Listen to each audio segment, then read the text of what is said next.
आशना ने अपने लिए पानी और जूस की बोतल के साथ साथ कुछ बिस्किट के पैकेट भी ले लिए थे।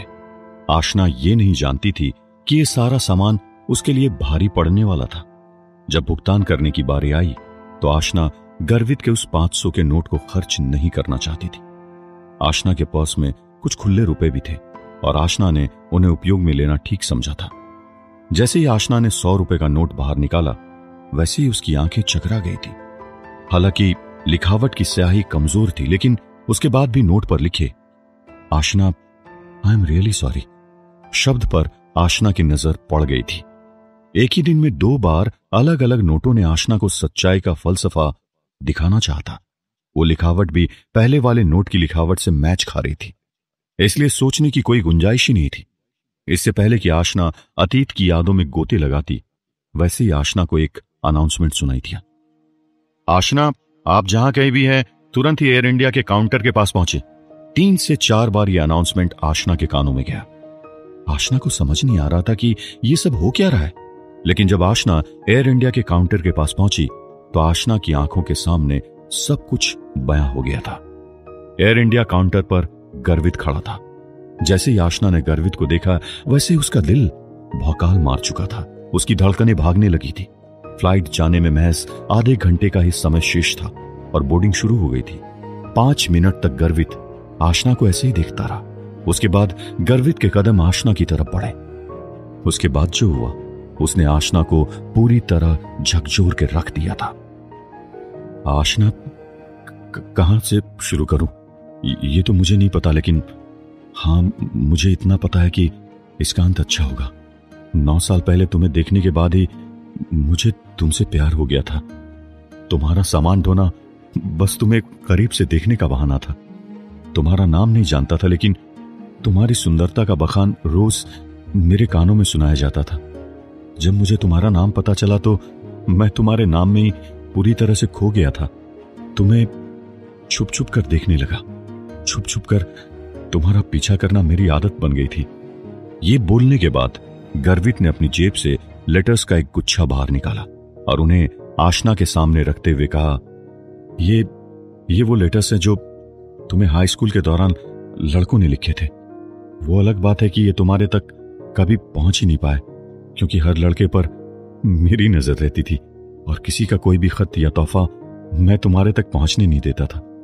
ये बोलने के बाद गर्वित ने अपनी जेब से वीडियो गेम निकाला जो आशना ने 9 साल पहले गौतम के लिए खरीदा था। आशना उस वीडियो गेम को पहचान गई थी और उसकी भौहें ऊपर उठ गई थी। हाँ, ये तुमने गौतम को उसके जन्मदिन पर दिया था, लेकिन ये गौतम तक कभी पहुंच नहीं सका। माफ करना, लेकिन मैंने तुम्हारा तोहफा मेरे पास रख लिया था। तुम्हारी हर चीज पर सिर्फ मेरा हक था, ऐसा मेरा मानना था।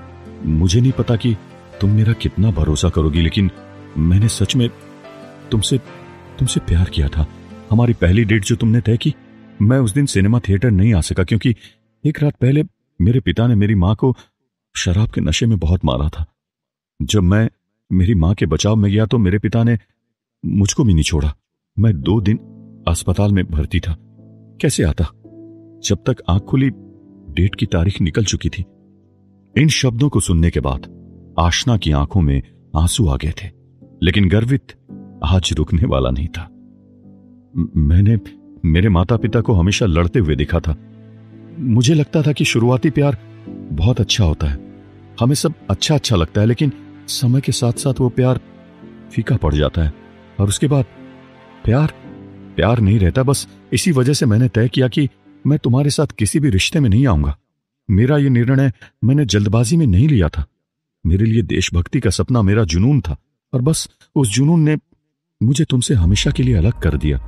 मैंने मेरी भावनाओं को रोकने की बहुत कोशिश की, लेकिन तुम्हें देखते ही मेरा मन बहक जाता था। लेकिन मुझे किसी न किसी तरह से कड़क होना था और इसलिए मैंने तुम्हें वो फर्जी नंबर दिया था। हमारी दूसरी डेट पर तुम रात को 1 बजे तक उस फोन बूथ पर मुझे कॉल करती रही। मैं दूर से इस सारे तमाशे को देखता रहा।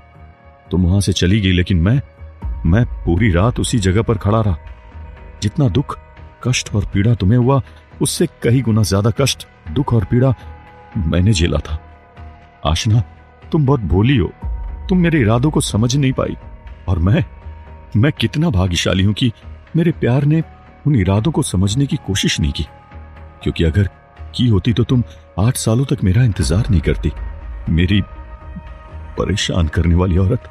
जैसे ये शब्द आशना के कानों में गए, वैसे ही आशना के चेहरे पर सन्नाटा छा गया था। हाँ, परेशान करने वाली औरत, मुझे सब पता चल गया है। अगर तुम नहीं होती ना, तो मैं कभी प्यार का महत्व समझ ही नहीं पाता। अगर तुम नहीं होती तो मेरे अतीत की याददाश्त कभी लौट कर नहीं आती, जो मैंने मिलिट्री के एक मिशन के दौरान खो दी थी।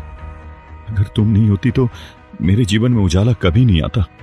मैं जानता हूं कि मेरे फैसले ने तुम्हारी जिंदगी को बदल के रख दिया था, लेकिन आज मैं उसी जिंदगी को वापस से बदलने आया हूं। आशना, मैं तुमसे बहुत प्यार करता हूं। मुझे मेरी गलतियों का एहसास है। उम्मीद करता हूं कि तुम मेरे हालातों को समझोगी। तुम्हारा जो भी फैसला होगा मुझे मंजूर होगा। बस तुम भी मेरी तरह कोई कड़क फैसला ना लेना जिससे अंत में दुख पहुंचे। मेरे परिवार की चिंता तुम्हें करने की जरूरत नहीं है, वो मेरी जिम्मेदारी है और मैं उसे 100% निभा सकता हूं। इन शब्दों को बोलते हुए गर्वित की आंखों में भी आंसू आ गए थे और उसके बोलने का अभियान खत्म हो गया था। अब आशना के जीवन में और बचा ही क्या था। जिस संजना से आशना ने इतना प्यार किया, जिस इंसान का इतना इंतजार किया, आज वो खुद अपनी झोली फैलाकर आशना के सामने खड़ा था और उसके निर्णय की प्रतीक्षा कर रहा था। आशना को निर्णय लेने में चंद सेकंड्स का समय लगा। भागते हुए आशना गर्वित की बाहों में लिपट सी गई थी और गर्वित को आशना का जवाब मिल गया था। गर्वित ने आशना को अपनी बाहों में भर लिया था और कड़े संघर्ष के बाद आखिर आशना और गर्वित का प्यार आसान हो गया था। बस अब और क्या, कहानी खत्म हो गई भाई। ओह अच्छा, संजना का क्या हुआ? संजना जिसको रोकना चाहती थी वो तो रुका नहीं, लेकिन संजना को किसी ने रोक दिया था। संजना का कार एक्सीडेंट हो गया था। हालांकि उसे ज्यादा चोट नहीं आई, लेकिन दिल की गहराई में जो उसे चोट मिली, उससे बाहर आने में उसे अब काफी समय लगने वाला था। संजना द्वारा किए गए फोन कॉल को माधव राज सिंधी ने सुन लिया था। अपने पोते पर होने वाले हमले को सुनकर आखिर वो शांत कैसे हो सकते थे? इसलिए बुढ़े ने संजना को अपनी जवानी के फुर्तीले दिनों की व्याख्या का परिचय दे दिया था। अस्पताल में संजना को गर्वित और आशना के मिलन की खबर पहुंच गई थी और जैसे जैसे समय बीतता गया वैसे वैसे संजना कमजोर पड़ती गई थी। मनोरंजन की दुनिया में संजना से अब सबने हाथ पीछे खींच लिए थे। गौरी गुप्ता ने भी संजना का साथ छोड़ दिया और संजना की दुनिया अब एक अलग थलग जगह पर पहुंच गई। छोटा मोटा काम करके संजना अपने दिन निकालने लगी, लेकिन कुछ महीनों बाद संजना ने आत्महत्या का रास्ता अपना लिया था। माधव राज सिंधी को आशना से प्यार करने में थोड़ा वक्त जरूर लगा, लेकिन आशना के साथ समय बिताकर उन्हें आशना की अच्छाई और उसका निस्वार्थ प्रेम दिख गया था।